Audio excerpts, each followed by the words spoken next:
प्रस्तुत है कार्यक्रम सिनेमा घर और आज सिनेमा घर में मैं हूं आपके साथ राधा पाठक। स्वीकार करें मेरा सादर नमस्कार।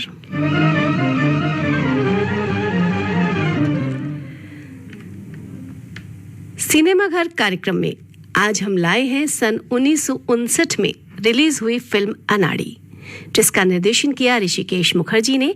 किरदारों की बात करें तो इसमें राज कपूर, नूतन, मोतीलाल और ललिता पवार इनके मुख्य रोल हैं और राज कपूर ने निभाया है राजकुमार का किरदार, नूतन ने आरती का किरदार, मोतीलाल ने सेठ रामनाथ का किरदार और ललिता पवार जी ने निभाया है मिसेस डीसा।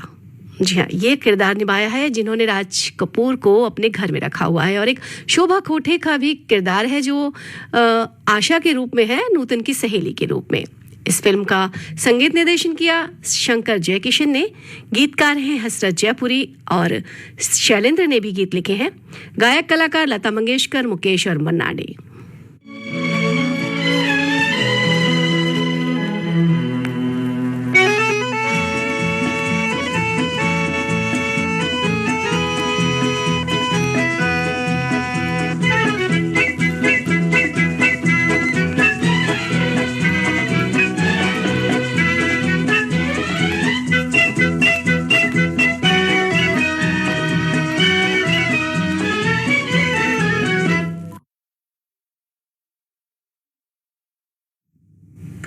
अनाड़ी ये फिल्म है एक ईमानदार, खूबसूरत और नादान युवक की कहानी, जिसे सब कहते हैं अनाड़ी। ये किरदार निभाया है राज कपूर ने। फिल्म में उनका नाम है राजकुमार, जिन्हें राज कहा गया है।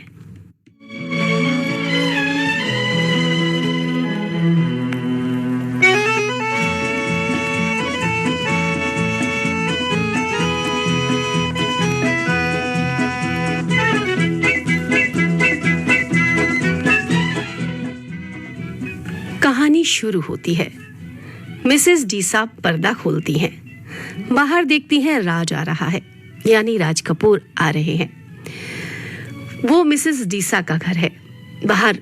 घर के बाहर एक बोर्ड लगा है मिसेस एल डीसा, जिससे पता चलता है कि ये मिसेस डीसा यानी ललिता पवार का घर है।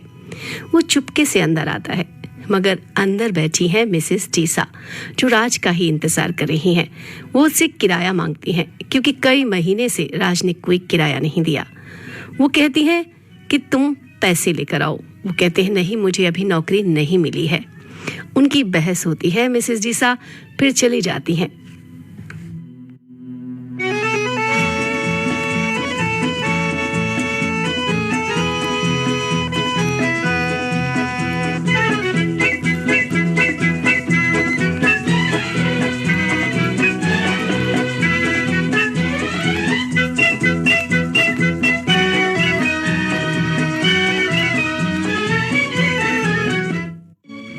इस दृश्य में यह भी दिखाया गया है कि मिसेस डीसा किस तरह से लाड और प्यार करती हैं राज कपूर को। बेशक वो उनका किराएदार है, लेकिन वो उसे बेटा ही मानती हैं और अपना दुलार, अपना प्यार चुपके चुपके उसको पैसे भी देती हैं और राज कपूर को पता भी नहीं लगने देती। वो उसे कहती हैं कि एक चिट्ठी आई है तुम्हारी, तुम रख लो, मैं तुम्हारे लिए चाय बना के लाती हूँ। जैसे ही वो कमरे से निकलती है, राज के चिल्लाने की आवाज़ आती है, मुझे नौकरी मिल गई, मुझे नौकरी मिल गई। वो वापस आती हैं, पूछती है क्या हुआ। कहता है ये चिट्ठी आई है ताजमहल होटल से, जहाँ लिखा है कि मुझे मैनेजर की नौकरी मिल गई है।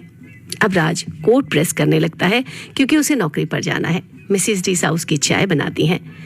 मिसेस डीसा जैसे ही चाय लेकर उसके कमरे में आती हैं तो चूहा निकल कर भागता है और वो डर जाती हैं।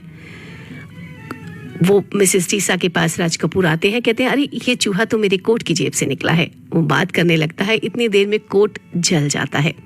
अब राज बहुत उदास होता है क्योंकि वो एक गरीब आदमी है और उसके पास दूसरा कोट भी नहीं है। मिसेस डीसा उसे दूसरा कोट देती हैं। अब राज कपूर निकलते हैं नौकरी की तलाश में।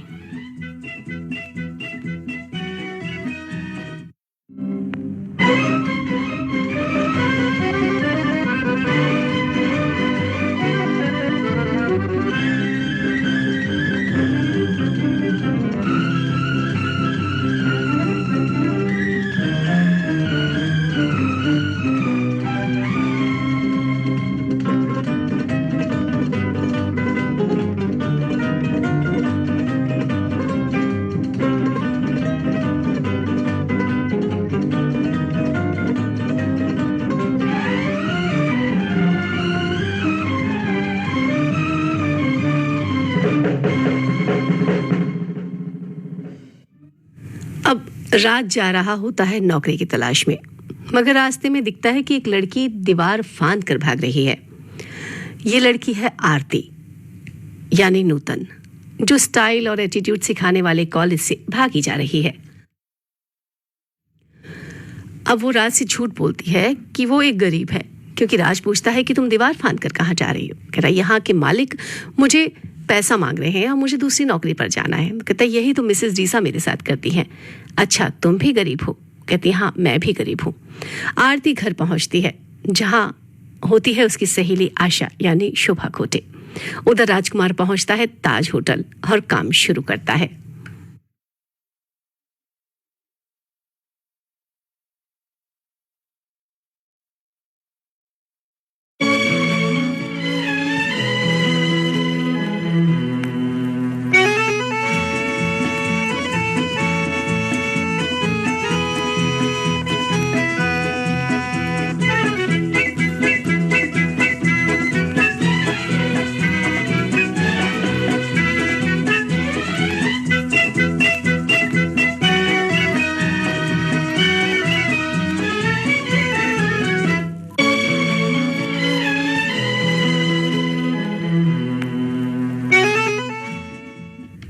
वो रसोई का काम देखता है। मैनेजर जो होते हैं उसे कहते हैं, अंदर वर्कर से राज कपूर को मिलवाते हैं और कहते हैं कि ये नए मैनेजर साहब हैं और ये अंदर रसोई का काम देखेंगे। वहाँ उसे दिखता है कि दाल में कॉकरोच पड़ा है। वो भागता है, चिल्लाता है, अरे कोई दाल ना खाए। कहते हैं दाल में कॉकरोच है, कोई दाल ना खाए। सारे ग्राहक जो उस होटल में खाना खा रहे होते हैं वो एकदम से उल्टी करने लग जाते हैं। तो वो कहता है कि मालिक आता है, कहता है कि क्या हुआ क्या हुआ। कहते देखो दाल में कॉकरोच है। कहता है कहाँ है कॉकरोच? तो वो देखता है, कहते अच्छा ये कॉकरोच निकल नहीं सकता था, कॉकरोच निकाल के फेंका जा सकता था। राजकुमार कहते हैं नहीं नहीं दाल फेंकनी चाहिए। कहते हैं अच्छा तुम्हें फेंकना चाहिए। वो उसे वहाँ से अपने वर्कर से बाहर फेंकवा देते हैं और कहते हैं अनाड़ी कहीं का, इसे तो काम करना भी नहीं आता, और उसे वहाँ से निकाल देते हैं। अब राज कपूर फिर से बेकार हो जाते हैं। अब वहाँ उसे वो मालिक कह ही देता है कि बड़ा आया ईमानदार अनाड़ी कहीं का। और अब दिखाया जाता है कि राज कपूर बैग पैक कर रहे हैं। मिसेस डीसा उन्हें रोकती हैं। वो उसकी एक पेंटिंग लेती हैं और 10 रुपये देती हैं। कहती है मैंने तुम्हारी पेंटिंग बेच दी है और तुम अब पेंटिंग बनाना शुरू कर दो, क्योंकि तुम्हें नौकरी तो मिल नहीं पा रही है, तुम इतने ईमानदार हो। तो वो क्या करते हैं कि 10 रुपये ले लेते हैं, लेकिन वो दिखाया जाता है कि जो मिसेस डीसा हैं वो पेंटिंग कहीं बेचती नहीं है, बल्कि एक ड्रॉर में राज कपूर की सारी पेंटिंग इकट्ठी कर लेती हैं, क्योंकि वो चाहती हैं कि राज कपूर को पैसे मिलें, वो कुछ खा पाए, जी पाए, इतना परेशान ना हो जाए ज़िंदगी से कि वो उनका घर छोड़कर चला जाए। तो इसलिए वो राजकुमार को पैसे देती हैं और उसकी 10 रुपये की पेंटिंग खरीद लेती हैं और कहती हैं तुम पेंटिंग शुरू करो। अब क्या करते हैं, जो राज कपूर साहब हैं जिन्हें दिखाया गया फिल्म में राजकुमार उनका नाम है, वो एक साइकिल पे पेंटिंग का सामान लेकर जा रहे हैं पेंटिंग करने के लिए। तभी वहाँ एक गीत आता है जहाँ नूतन अपनी सहेलियों के साथ साइकिल पे हैं और एक गीत गा रही हैं।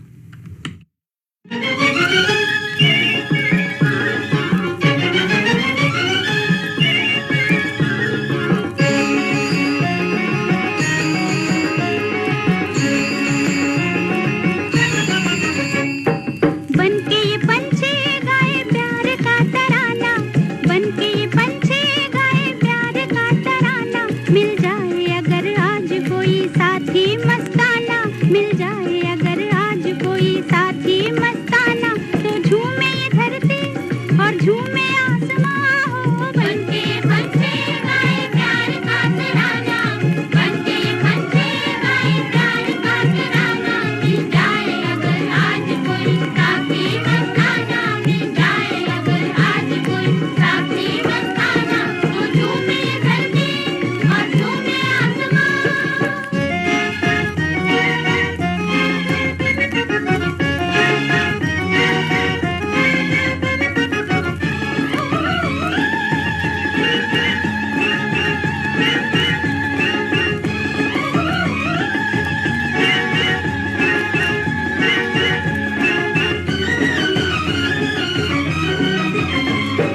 आए हसीनों की टोलियां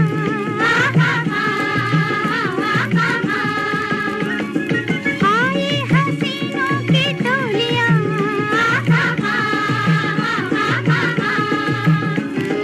बोले पिया मिलन की बोलियां मंदिर पे आए कोई नैना मिलाए कोई भर दे उल्फत की झोलियां मंदिर पे आए कोई नैना मिलाए कोई भर दे उल्फत की झोलियां बनके पंछी गाए प्यार का तराना बनके पंछी गाए प्यार का तराना मिल जाए अगर आज कोई साथी मस्ताना मिल जाए अगर आज कोई साथी मस्ताना तो झूमे धरती और झूमे आसमां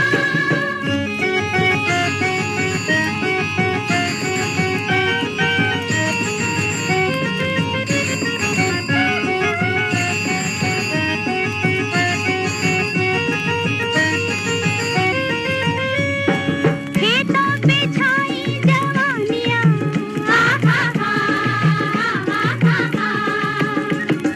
खेतों पे छाई जवानियां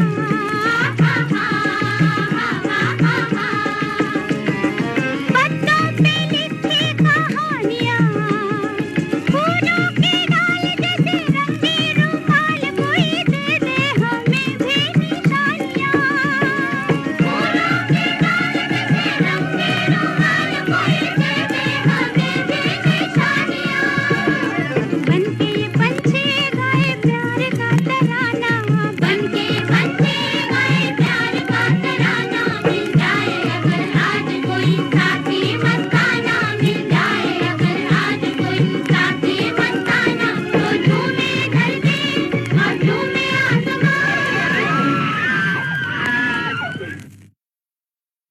ये जो चिल्लाने की आवाज आपने सुनी, ये आवाज थी जब साइकिल से राजकुमार जा रहे हैं एक तरफ से, दूसरी तरफ से नूतन की सहेलियों की साइकिल आ रही है और दोनों साइकिलें आपस में टकरा जाती हैं और राजकुमार वहीं गिर जाते हैं और उनकी सहेलियां भी उठ खड़ी होती हैं और कहती हैं कि अरे तुम्हें देखकर चलना नहीं आता। उधर से नूतन देख लेती हैं कि अरे ये तो वही लड़का है जो कल मुझे दीवार फांदते हुए मिला था और मैंने झूठ बोला था कि मैं एक गरीब लड़की हूँ।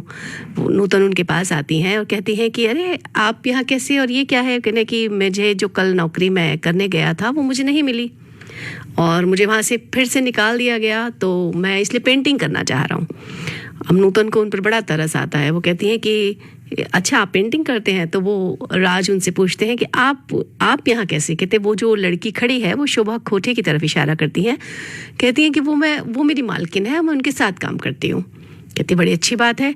तो नूतन उन्हें कहती हैं कि आप ऐसा कीजिए, अगर आप पेंटिंग बनाते हैं तो आप हमारे साथ चलिए और मेरी मालकिन की पेंटिंग बनाइएगा, वो आपको अच्छे पैसे देंगी। अब राजकुमार को ये ऑफ़र बहुत अच्छा लगता है और वो उनके साथ आ जाते हैं उनके घर। वहाँ बैठते हैं, देखते हैं बहुत बड़ा घर है।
बहुत गरीब है बेचारा। मैंने सोचा कुछ उसकी मदद करूं।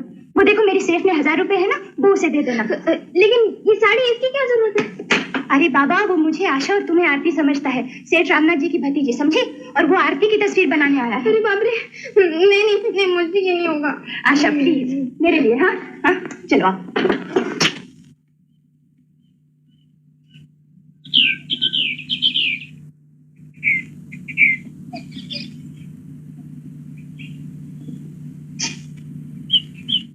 यहाँ दिखाया गया है कि नूतन राज कपूर को जब अपने घर लाती हैं तो कैसे शोभा कोटे को मालकिन बताती हैं और अपने आप को नौकरानी और उनकी पेंटिंग के लिए उन्हें 1000 रुपए दिलवाने की कोशिश करती हैं। आप आ गए।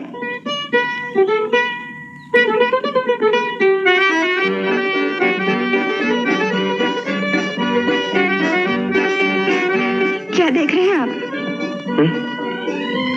एक तस्वीर जो मैं बरसों से बनाना चाहता था, आज आंखों के सामने आकर खड़ी हो गई। तस्वीर?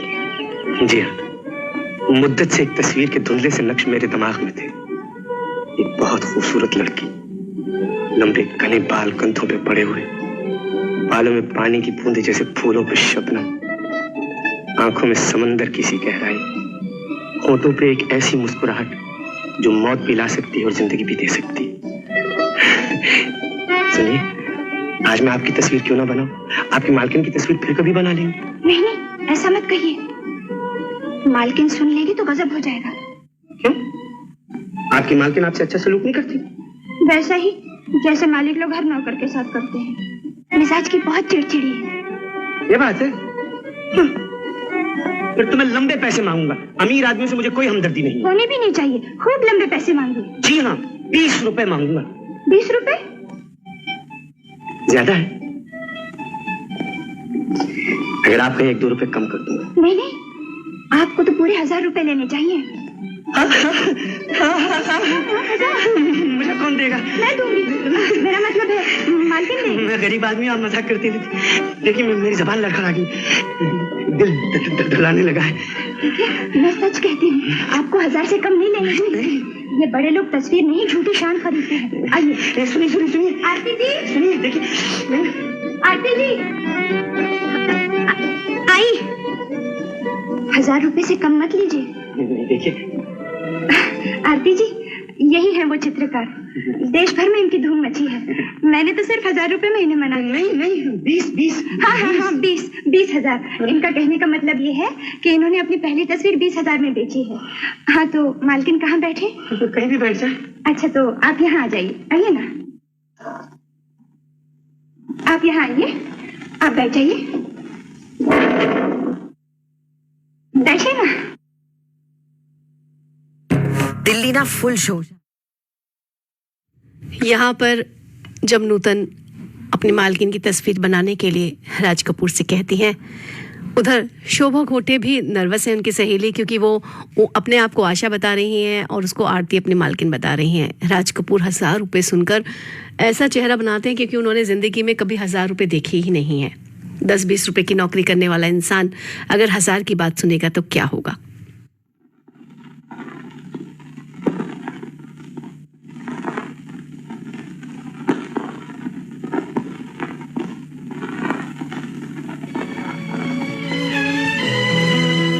ये क्या? आप मुझे मुंह चिढ़ा रही हैं? देखिए, आपने मुझे यहाँ तस्वीर बनवाने के लिए बुलवाया या मेरा मजाक उड़ाने के लिए? क्यों? ये आपका चिड़चिड़ापन लोगों को अच्छा लगे, मगर तस्वीर में अच्छा नहीं लगता। इस तरह से मुझे तस्वीर नहीं बनेगी।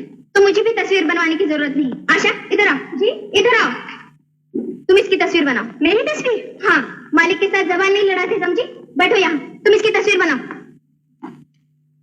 बाबा, क्या चिड़चिड़ा मिजाज पाया। आप ठीक ही कहती हैं। आपका इनके साथ गुजारा कैसे होता है? क्या करें, मजबूरी क्या कुछ नहीं कराती। पिताजी है नहीं और माँ गांव में बीमार पड़ी है। बहुत पुरानी और लंबी बीमारी है। इलाज के लिए ढेर से रुपए चाहिए, इसीलिए तो इनकी 40 रुपए की नौकरी मंजूर कर ली। चलिए, इलाज तो नहीं होगा, कम से कम माँ तो भूखी नहीं मरेगी। हरगिज नहीं। एक मिनट ठहरिए।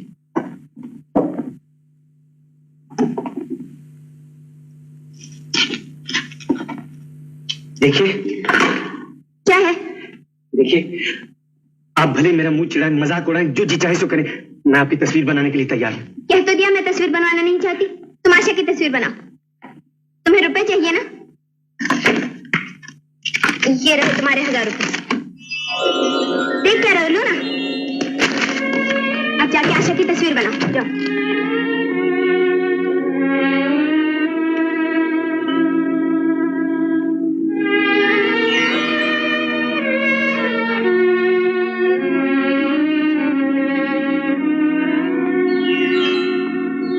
क्या देख रहे हैं?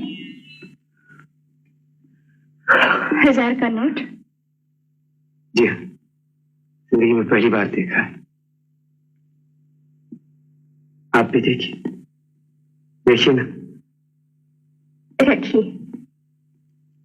अब आप मेरी तस्वीर बनाइए, चाहे ना बनाइए। नहीं नहीं, ऐसा नहीं हो सकता। तस्वीर तो मैं आपकी जरूर ही बनाऊंगा, लेकिन आज नहीं। आज मुझे काम है। अच्छा। मैं कल रोज इसी वक्त आ जाया करूंगा। अच्छी बात। इसे सुनिए, इसे आप रख लीजिए। क्यों? अपने घर भेज दीजिएगा। नहीं, इसकी जरूरत नहीं है। रखिए, बहुत जरूरत है। आपकी माँ बीमार है ना? देखिए, उसके लिए मैं मालकिन से पैसे मांग लूंगी। हम आप इन लोगों का एहसान क्यों लेती हैं? मगर आपका एहसान? एहसान तो अमीर आदमी करते हैं, हम गरीब तो सिर्फ एक दूसरे की मदद कर सकते हैं।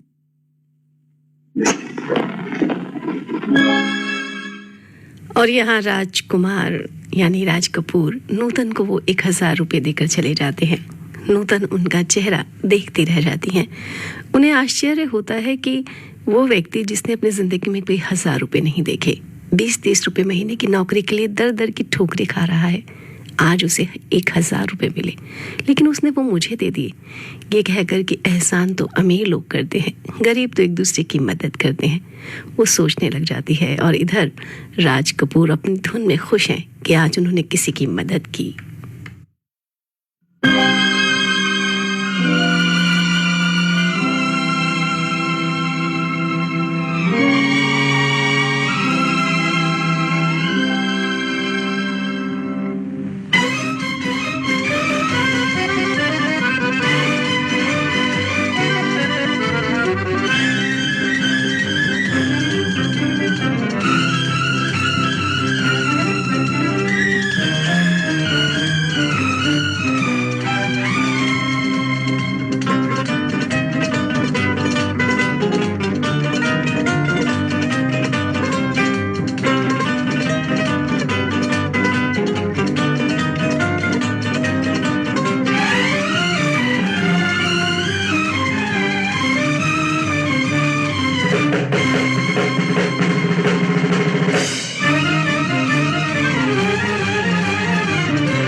किसी की मुस्कुराहटों पे हो निसार, किसी का दर्द मिल सके तो ले उधार, किसी के वास्ते हो तेरे दिल में प्यार, जीना इसी का नाम है। किसी की मुस्कुराहटों पे हो निसार, किसी का दर्द मिल सके तो ले उधार, किसी के वास्ते हो तेरे दिल में प्यार, जीना इसी का नाम है।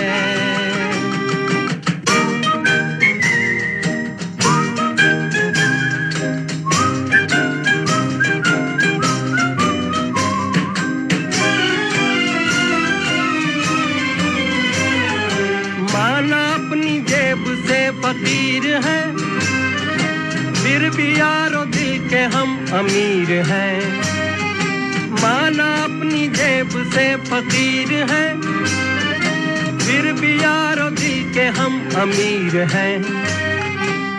मिटे जो प्यार के लिए वो जिंदगी, जले बहार के लिए वो जिंदगी, किसी को हो ना हो हमें तो एतबार, जीना इसी का नाम है।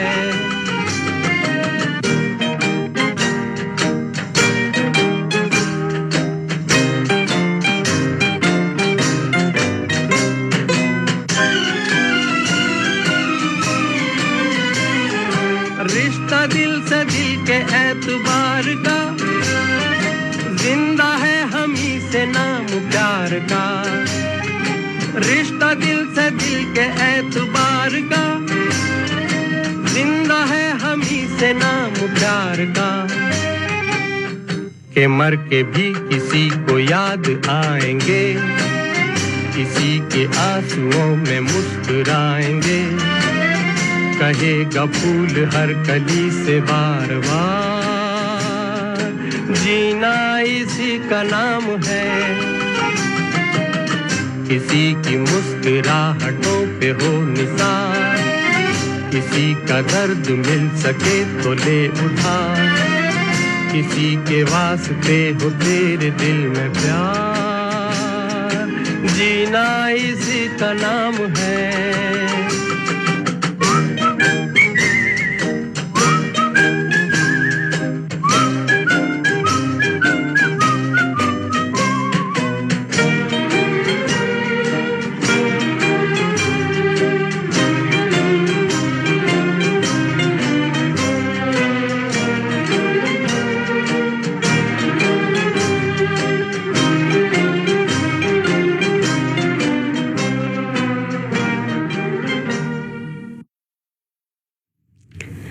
इतना खुश होता है राजकुमार अपने आप किसी की मदद करके। उसके बाद वो घर आता है, मिसेस डीसा उसे मिलती हैं।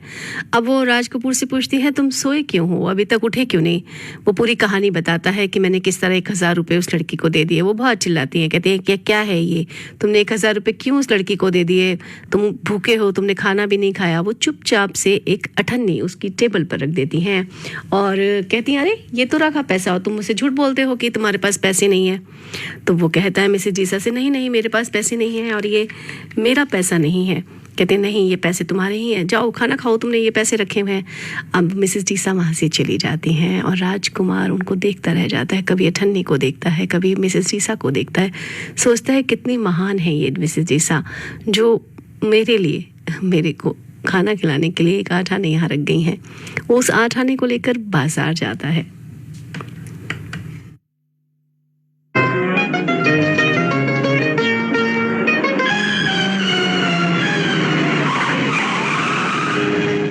यहाँ उसकी टक्कर सेठ रामनाथ की गाड़ी से हो जाती है। मरना चाहता है? मरूंगा तो अपनी मौत मरूंगा, आपका एहसान क्यों लूं? एहसान के बच्चे कहाँ है तेरे और साथी? मैं सब जानता हूँ तुम्हारी तरकीबें। हाथ पांव टूटे मुझसे कीमत देना चाहते हो तुम? जरा अपनी मोटर की बत्ती जला दीजिए, मेरी अठन्नी खो गई है। अठन्नी खो गई? जी हाँ, खाना खाने जा रहा था, अठन्नी लेके खो गई।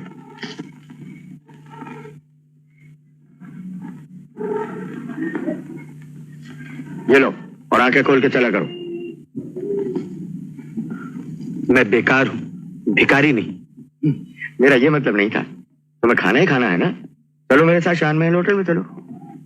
बहुत बहुत मेहरबानी। भीख का टुकड़ा खाने के लिए मोटर में बैठ के शानदार होटल जाने की क्या जरूरत है, यहीं भीख मांग सकता हूँ।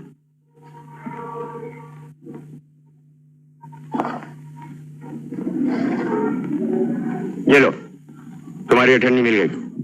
मिल गई जी? ये तो निकल की है, मेरी अठन्नी असली चांदी की थी।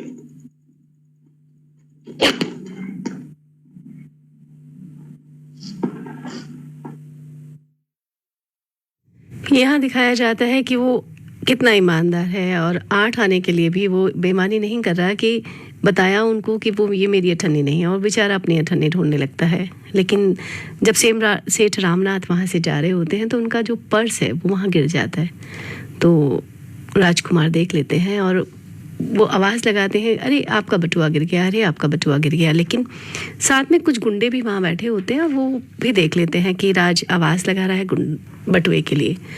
तो वो वहाँ आते हैं और कहते हैं कि हम दे देंगे सेठ को, तुम जाओ। कहते हैं नहीं नहीं, मैं सेठ को खुद दूंगा। तो उनकी उसके काफ़ी हाथापाई हो जाती है उन गुंडों के साथ, और वो कहता है नहीं नहीं, बटुआ मैं ही दूंगा। वो उसके कपड़े खींच लेते हैं, काफ़ी उसको मारते हैं, लेकिन वो बटुआ नहीं छोड़ता और जोर से चिल्लाता है पुलिस आई पुलिस आई। तो वो सारे गुंडे भाग जाते हैं और वो उस बटुए को लेकर घर आ जाता है। भागता हुआ ऊपर पहुँचता है तो मिसेस डीसा उन्हें देखती हैं कि कैसी हालत में आया है। तो उसके हाथ में पर्स देख लेती हैं। वो पर्स देख कर कहती हैं अरे तुमने चोरी की। वो कहता नहीं नहीं मिसेस डीसा, मैं चोर नहीं हूँ, मैंने चोरी नहीं की है, ये तो उनका पर्स गिर गया था। वो उसे लेकर आती हैं भगवान के सामने, जीसस के सामने, और कहती हैं कि ईमानदारी से काम करना चाहिए और जिसका भी बटुआ है लौटा दो। कहता हाँ हाँ मैं लौटा दूंगा। भागता हुआ जाता है क्योंकि सेठ रामनाथ ने उसे बताया था कि वो शान महल होटल जा रहे हैं। तो वो पहुंचता है उस होटल के दरवाजे पर। तो गोरखा उसे कहता है कहाँ जा रहे हैं, क्योंकि उसके कपड़े बिल्कुल मैले कुचैले फटे हुए होते हैं। तो वो जाने नहीं देता, लेकिन जैसे ही वो पर्स खोल कर दिखाता है उस गोरखे को, तो गोरखा उसे सलाम कहता है, कहता चाहिए साहब चाहिए। वो फिर थोड़ा आगे जाता है, कभी पर्स को देखता है राज, कभी गोरखे को देखता है, फिर गोरखा उसे फिर सलाम करता है, वो राज भी उसे सलाम करता है। तो ये सिचुएशन जो दिखाई गई फिल्म में, वो दिखाई गई कि राज कपूर जी कितने ऊंचे कलाकार हैं और उन्होंने कितनी अच्छी तरह से इस सीन को, जो ये किरदार जिया, वो इस तरह से जिया। जबकि राज कपूर साहब का जो चेहरा था वो एक रईसी लिए हुए चेहरा था, लेकिन उन्होंने ज़्यादातर फिल्मों में गरीब की भूमिका ही निभाई और इस फिल्म में भी बड़े गरीब और बड़े बेकार और बेरोज़गार आदमी बने हैं, लेकिन बहुत ही खूबसूरती से ये जो किरदार निभाया गया है राज का। अब ये सीन है, उसमें गोरखा उनको देख कह रहा है कि पहले तो मना करता है गोरखा, लेकिन फिर कहता है कि ठीक है साहब जाइए, क्योंकि पर्स में काफ़ी सारे पैसे देख लेता है। लेकिन अब राज कपूर साहब जो होते हैं वो कहते हैं कि कुछ बोल ही नहीं पाते, चेहरे पे मतलब बस भाव आ जाते हैं कि मैं अंदर जाऊं। फिर कभी पर्स को देख रहे हैं, कभी गोरखे को देख रहे हैं, इस उधेड़-बुन में बेचारे आगे पीछे करते हुए अंदर आ जाते हैं। अंदर फिर एक आदमी जो कहता है कि अरे कहाँ जा रहे हो, कहाँ बैठ रहे हो। वो फिर पर्स खोल के दिखाते हो, कहते अच्छा अच्छा साहब बैठिए। इतनी देर में उसे राज को मोतीलाल जी दिख जाते हैं जो सेठ रामनाथ के किरदार में। वो कहते हैं अरे साहब सेठ जी आप यहाँ बैठे हैं, मैं तो आपको कब से ढूंढ रहा हूँ। कहते क्यों, मुझे क्यों ढूंढ रहे हो। कहते ये आपका जो पर्स है, और पर्स भी नहीं बोला गया इस फिल्म में, बटुआ बोला गया, जो उस समय बोला जाता था कि आपका बटुआ वहाँ गिर गया था और बहुत सारे गुंडे इसको मतलब लेना चाह रहे थे और मैंने उन्हें नहीं दिया। देखिए उन्होंने मेरे कपड़े कैसे कर दिए हैं। कहते हाँ ये हाल तुमने क्या बना रखा है। कह रहा उन गुंडों ने ही मेरा ऐसा हाल कर दिया। खैर छोड़िए, ये आपका पर्स लीजिए, आपका बटुआ लीजिए। तो वो देखते हैं, बटुआ खोल के देखते हैं, फिर कहते हैं राज तुम्हें पता है कि इसके अंदर कितने पैसे हैं। कहते हैं नहीं मुझे नहीं पता इसमें कितने पैसे हैं। तो कहते हैं कि ये देखिए, ये जो पार्टी तुम देख रहे हो, यहाँ लोग नाच रहे हैं, ये लेडीज़ हैं, जो ये औरतें हैं इतने गहने पहने हुए हैं, ये हंस रही हैं, मुस्कुरा रही हैं, डांस कर रही हैं, जानते हो ये कौन है। राज बेचारा अजीब सी शक्ल, गरीबी सी लाचारी सी शक्ल बना के कहता है नहीं नहीं मुझे नहीं पता। कहता है ये वो लोग हैं जो जिन्हें तुम्हारी तरह बटुआ सड़क पे पड़ा मिला, लेकिन उन्होंने लौटाया नहीं। राज उनकी शक्ल देखता है, कहते हैं कि क्या करते हो। कहते नहीं साहब मैं तो नौकरी की तलाश में हूँ। कहते काम करोगे कि हाँ बिल्कुल करूँगा। तो उसे कागज़ पे अपने ऑफिस का, अपने दफ्तर का एड्रेस लिख के देते हैं और कहते हैं कि कल मेरे ऑफिस आ जाना, कल दफ्तर आ जाना, मैं तुम्हें काम पे रख लूँगा। वो बहुत खुश होता हुआ मिसेस डीसा से मिलने पहुँचता है।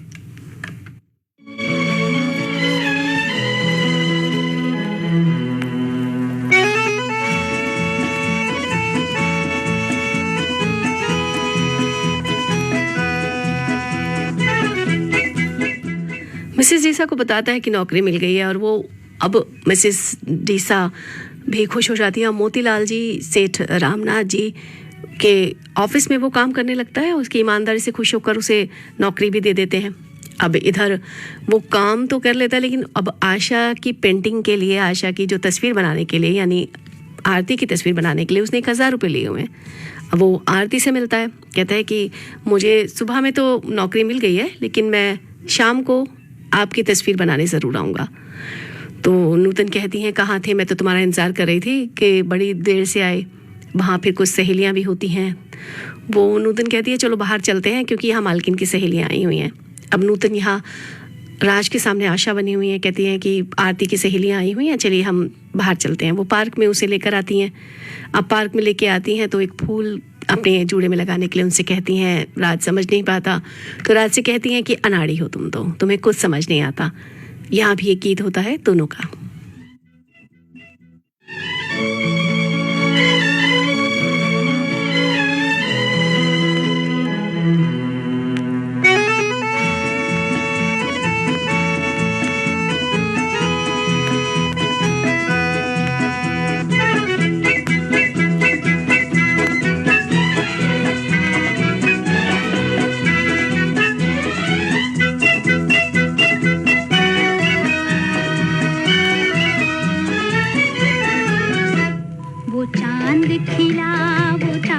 हंसे ये रात अजब मतवारी है वो चांद खिला वो तारे हंसे ये रात अजब मतवारी है समझने वाले समझ गए हैं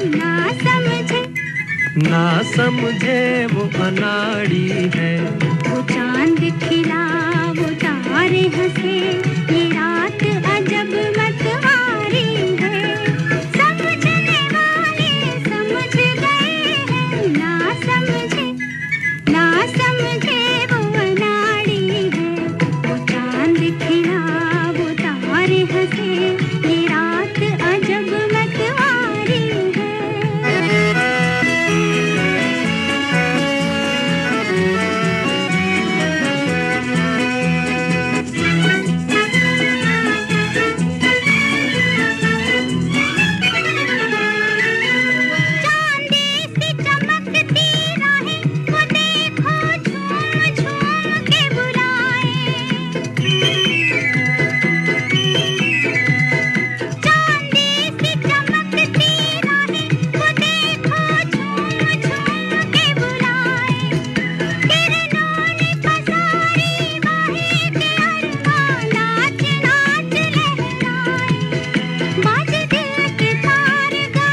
वाले समझ गए हैं ना समझे वो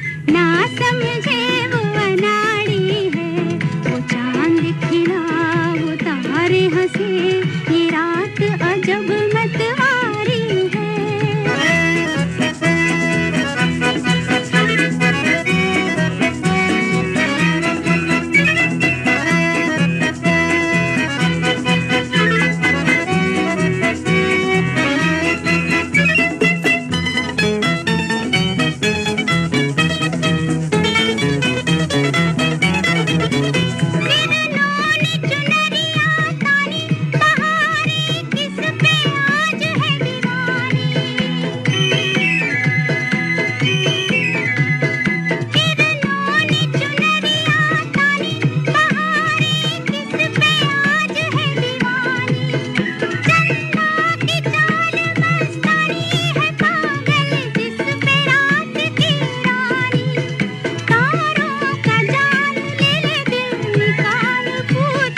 वो तारे हंसे ये रात अजब मतवारी है और अब दिखाया जाता है दफ्तर का दृश्य। जी हाँ, राज कपूर दफ्तर में काम कर रहे हैं, उनके साथ है मुकरी। जी हाँ, दफ्तर के एक टेबल पर राज कपूर बैठे हैं, उसी टेबल पर मुकरी भी हैं। दोनों बैठे हुए हैं और काम कर रहे हैं। अब जब काम कर रहे हैं तो उसके बाद ऐसा होता है कि सेठ रामनाथ आते हैं, सब खड़े हो जाते हैं, लेकिन राज कपूर अपने काम में लगे रहते हैं। मुकरी कहता है कि अरे ऐसा नहीं होता, जब कोई आता है तो उसे सलाम किया जाता है। अब वो बड़ा परेशान हो जाता है, कहते कि क्या हुआ फिर, मैंने तो सलाम नहीं किया। कहते अब तुम्हें काम से निकाल दिया जाएगा। कहता ठीक है, कोई बात नहीं, देखा जाएगा। तो उसके बाद क्या होता है कि वो फिर आगे जाते हैं, लेकिन अंदर जब बुलाया जाता है वो सोचते हैं शायद काम से निकाल देंगे, लेकिन उसकी तरक्की हो जाती है। वो आके यही बात मुकरी को बताते हैं कि मेरी तो तरक्की हो गई। तो कहते हैं अरे तुम्हारी तरक्की हो गई, अच्छा ठीक है। थोड़े दिन फिर बीतते हैं, फिर दिखाया जाता है कि उसको जो राज कपूर हैं, वो यहाँ ये भी दिखाया जाता है कि जो सेठ रामनाथ हैं वो कुछ फ्लू की दवाइयाँ बना रहे हैं, किसी बीमारी की बहुत सारी दवाइयाँ बना रहे हैं और अपने स्टॉक बढ़ाते जा रहे हैं। अब राज को तनख्वाह वाला दिन आता है तो फिर दृश्य आता है दफ्तर का ही।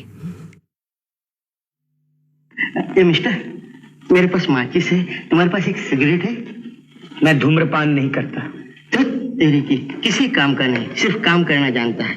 अजी इतना काम क्यों करते हो? सुना नहीं तुमने? आज का काम कल करो, कल का काम परसों। इतनी जल्दी क्या है बेटा, जब जीना है बरसों। वैसे तो मेरा नाम कामदार है, मगर मैं हूँ कामचोर। किसी को बोलना नहीं है। अब हटाओ ना, आज तो काम बंद करो। क्यों? सुना नहीं तुमने? आज तो ऑटोग्राफ देने, ऑटोग्राफ। ऑटोग्राफ? हाँ, बड़े साहब को ऑटोग्राफ देके तनख्वाह लेनी है, तनख्वाह। आज तनख्वाह मिलेगी? हाँ, तनख्वाह मिलेगी। ओ हाँ, आज तो तनख्वाह मिलेगी। राज को पहली तनख्वाह मिलती है, वो सारी तनख्वाह लाकर मिसेस डीसा को दे देता है और उन्हें एक होटल में लेकर जाता है और आशा के बारे में बताता है। मिसेस डीसा नए नए कपड़े पहनकर, टोपी पहनकर वहाँ जाती हैं और बहुत खुश होती हैं राज के साथ वहाँ जाकर। वहाँ म्यूजिक चल रहा होता है, डांस हो रहा होता है और हेलन का एक नृत्य आता है।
दुनिया का ढांचा बदला, किस्मत का साचा बदला, आंखें तो खोलो जरा लाला हो कहाँ। दुनिया का ढांचा बदला, किस्मत का साचा बदला, आंखें तो खोलो जरा लाला हो कहाँ। ला ला ला ला ला ला ला ला ला भरा भरा ला ला ला ला ला ला ला ला ला भरा भरा ला ला ला ला ला ला ला ला ला ला ला ला ला ला ला ला।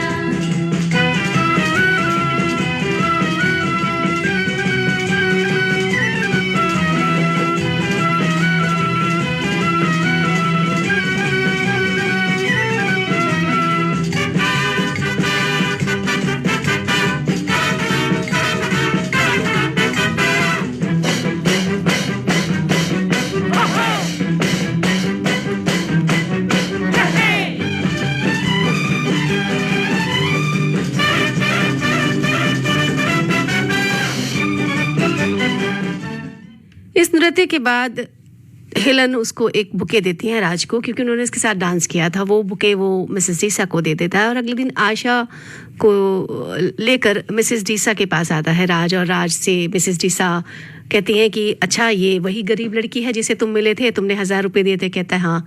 कहती है इसे घर का काम तो आता होगा? कहता है हाँ हाँ बिल्कुल आता है। और वो उसे अंडा तोड़ने के लिए कहती हैं, वो अंडा हाथ में ही तोड़ देती है।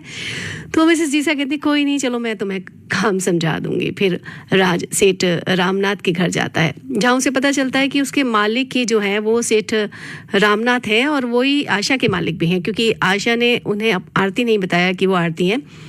क्योंकि यहाँ एक कॉमेडी सीन आता है, क्योंकि बड़ी कन्फ्यूज़न हो जाती है, क्योंकि आशा और आरती ये छुपाती हैं कि सेठ रामनाथ के सामने, वो अपने चाचा जी के सामने, कि ये हम राज को जानते हैं।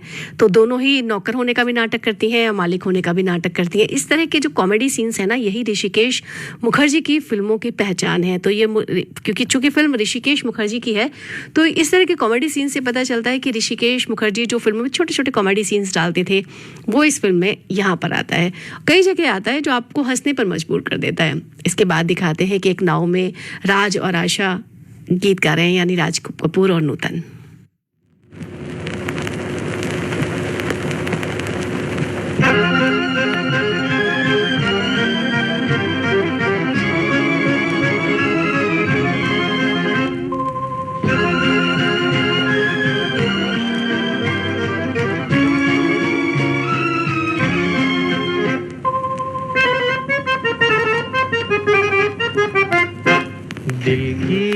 नजर से नजरों की दिल से ये बात क्या है ये राज क्या है कोई हमें बता दे सीने से उठकर होठों पे आया ये गीत कैसा ये राग क्या है कोई हमें बता दे दिल की नजर से नजरों की दिल से ये बात क्या है ये राज क्या है कोई हमें बता दे दिल की नजर से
चले चांद है या कोई जादूगर है या मद भरी ये तुम्हारी नजर का असर है हम खो चले चांद है या कोई जादूगर है या मद भरी ये तुम्हारी नजर का असर है सब कुछ हमारा अब है तुम्हारा ये बात क्या है ये राज क्या है कोई हमें बता दे दिल की नजर से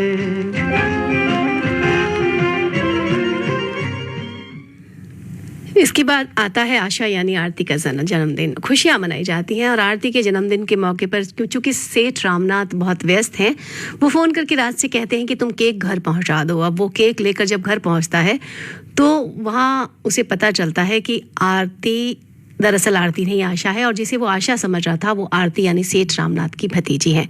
वो बहुत दुखी होता है। आरती को केक काटते समय भी ये पता नहीं चलता कि राज यहाँ पर है। फिर वो अचानक राज को देख लेती है तो सेठ रामनाथ कहते हैं कि अरे तुम दोनों एक दूसरे को जानते हो कि हाँ ये बहुत अच्छा गीत गाते हैं। उन्हें पता चलता है कि राज कपूर जी बहुत अच्छा गीत गाते हैं तो वहाँ राज कपूर साहब एक गीत गाते हैं। अब शैलेंद्र के लिखे इस गीत के लिए शैलेंद्र को और इस गीत को गाने के लिए मुकेश को उस साल यानी सन 1959 में फिल्म फेयर अवार्ड से नवाजा गया था। सुनते हैं यही खूबसूरत गीत।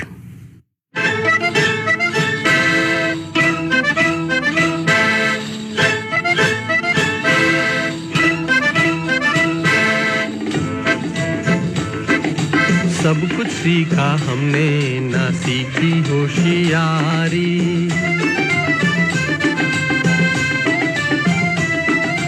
सब कुछ सीखा हमने ना सीखी होशियारी सच है दुनिया वालों के हम हैं अनाड़ी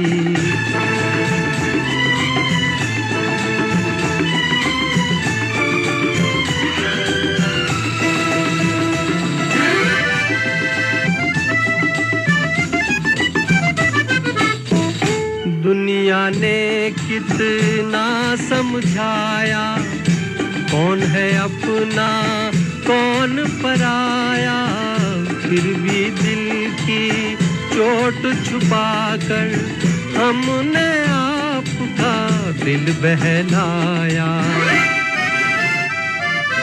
खुद ही मर मिटने की ये जिद है हमारी, खुद ही मर मिटने की ये जिद है हमारी।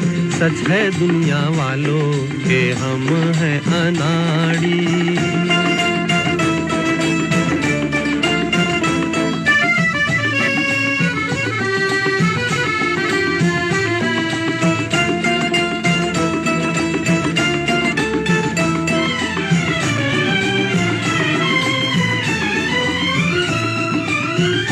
दिल का चमन उजड़ते देखा, प्यार का रंग उतरते देखा।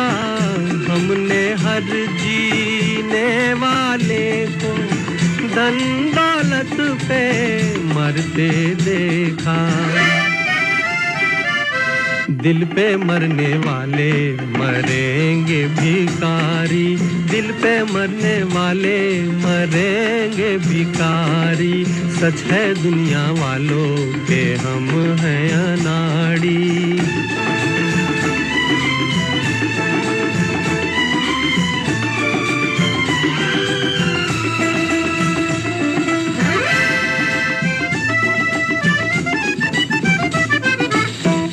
असली नकली चेहरे देखे, दिल पे 100 पहरे देखे।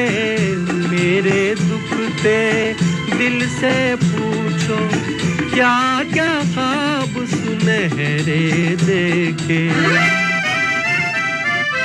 टूटा जिस तारे पे नजर थी हमारी, टूटा जिस तारे पे नजर थी हमारी। सब कुछ सीखा हमने ना सीखी होशियारी। सच है दुनिया वालों के हम हैं अनाड़ी। सच है दुनिया वालों के हम हैं अनाड़ी। अब राज मान लेते हैं इस बात को, क्योंकि उनका दिल टूट जाता है, वो दुखी हो जाते हैं। अब वो घर नहीं पहुंचते, मिसेस दीसा उनका इंतज़ार करती हैं। तभी आशा आकर उन्हें बताती है कि अरे अभी तक राज नहीं पहुंचा। फिर वो भारी बरसात में मिसेस दीसा राज को ढूंढने जाती हैं, वापस लाती हैं, उसकी चाय बनाती हैं। तब राज उन्हें बताता है कि मिसेस दीसा को तो बुखार है, वो रोने लगता है। मिसेस दीसा को डॉक्टर को दिखाया जाता है, उन्हें इंजेक्शन की ज़रूरत पड़ती है। तो डॉक्टर कहता है कि अच्छी कंपनी का इंजेक्शन लाना। तो राज जब मेडिकल स्टोर पे जाता है तो अपनी ही कंपनी का बढ़िया इंजेक्शन ले आता है और ऑफिस को उनकर के बताता है कि घर में कोई बीमार है, डॉक्टर आया हुआ है, मिसेस दीसा बीमार है, फ्लू की उनकी दवाई चल रही है, उन्हें फ्लू हो गया है। अब फ्लू की जो दवाई है वो सेठ रामनाथ की कंपनी में बन रही है। अब सेठ रामनाथ को यकायक पता चलता है कि जो उनकी कंपनी में फ्लू की दवाई है उससे एक बच्चा मर गया, उसमें उसका एक स्लॉट ऐसा था जिसमें जहर है। तो फिर भी वो दवाई नहीं रोकते, जबकि उनके कंपनी वाले कहते हैं कि उस दवाई को रोक दिया जाए वरना लोग मर सकते हैं। इधर मिसेस दीसा को लगातार बुखार चढ़ रहा है और राज उनको वही दवाई दे रहे हैं जो उनकी कंपनी में बन रही है। मिसेस दीसा फ्लू की वही दवाई खाती रहती हैं, उनकी तबीयत दिन ब दिन बिगड़ती जाती है। अब वो इधर मिसेस दीसा बहुत परेशान है राज के लिए और राज मिसेस दीसा के लिए। इधर जब आशा मिसेस दीसा से मिलके आती है, वापस आती है तो देखती है चाचा जी चेयर पर हैं। चाचा जी को पता चल गया है राज और नूतन के बारे में, आरती के बारे में। तो वो बताते हैं उसे कि अमीरी और गरीबी में कितना अंतर है, मगर आरती राज के बारे में जिद पकड़ लेती है। तो चाचा कहते हैं कि अब तुम्हारी किए की सज़ा उसे भुगतनी पड़ेगी। इधर मिसेस दीसा बीमारी में ही वकील के पास जाती हैं और अपना सब कुछ राज को दे देती हैं। और वापस आते हुए डॉक्टर राज को बताता है कि मिसेस दीसा बहुत बीमार हैं, वो क्यों अपने घर से उठकर गई, वो फ्लू वाली दवा उन्हें लगातार देता रहता है। राज आरती से मिलने आता है क्योंकि मिसेस दीसा आरती से मिलना चाहती हैं, लेकिन आशा यानी शोभा कोटे मना कर देती है और राज वहाँ से चला जाता है। तब आरती एक गीत गाती है। दिल के अरमानों का लुट जाना, तेरा जाना। दिल के अरमानों का लुट जाना, कोई देखे, कोई देखे, बन के तकदीरों का मिट जाना, तेरा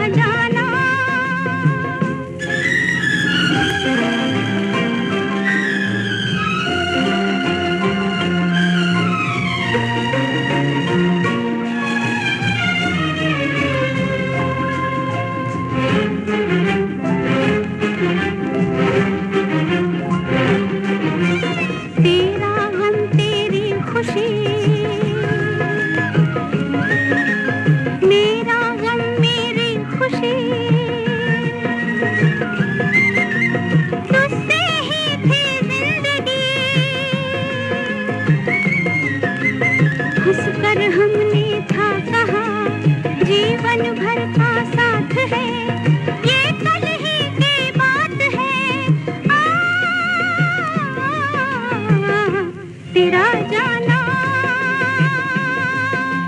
दिल के अरमानों का लुट जाना कोई देखे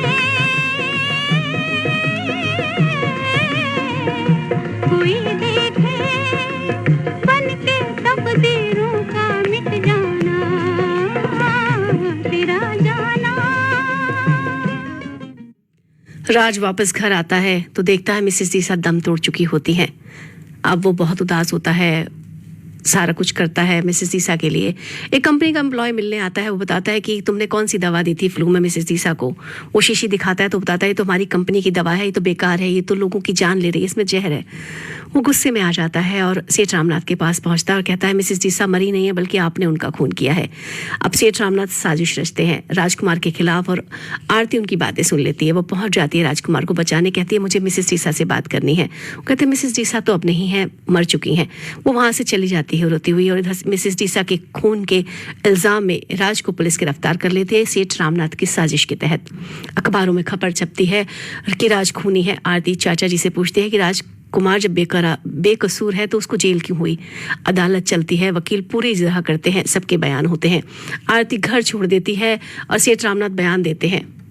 आखिरी बयान होने का होता है, वो सच बोलते हैं। आपकी मिसेस दीसा से कोई अदावत या दुश्मनी थी? जी नहीं। मिसेस दीसा का नाम तो मैंने पहली दफा सुना था जिस वक्त राजकुमार जहर की बोतल लेकर मेरे दफ्तर में आया था। दवा की या जहर की? जहर। ओह, आपका मतलब यह है कि दवा की शीशी में जहर डाल दिया गया था? जी हाँ। और उसी जहर ने मिसेस दीसा की जान ली? जी हाँ, उसी जहर ने मिसेस दीसा की जान ली। उसी जहर ने मिसेस दीसा की जान ली और उसी जहर ने मुझे बुज़दिल बना दिया। मतलब ये कि वो जहर मेरे ही कारखाने में बनाया गया था। मुझे ये बात मालूम थी लेकिन मैं खामोश था। और इस सेठ रामनाथ के इस बयान के बाद साबित हो जाता है कि राज खूनी नहीं है और सेठ रामनाथ की कंपनी की ही कुछ गड़बड़ है। राज रिहा हो जाता है। वो मिसेस दीसा के घर से निकल रहा होता है। उसे एहसास होता है कि मिसेस दीसा उसे रोक रही हैं।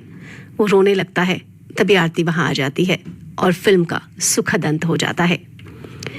कहने का तात्पर्य ये है कि ये अनाड़ी मूवी एक खूबसूरत फिल्म है। एक सुखद अंत के साथ तो खत्म हुई, लेकिन फिल्म सोचने पर मजबूर करती है कि ईमानदारी कितनी जरूरी है। जी हाँ, कुछ भी हो जाए जिंदगी में ईमानदार रहना चाहिए, क्योंकि उसका अंत हमेशा अच्छा ही होता है।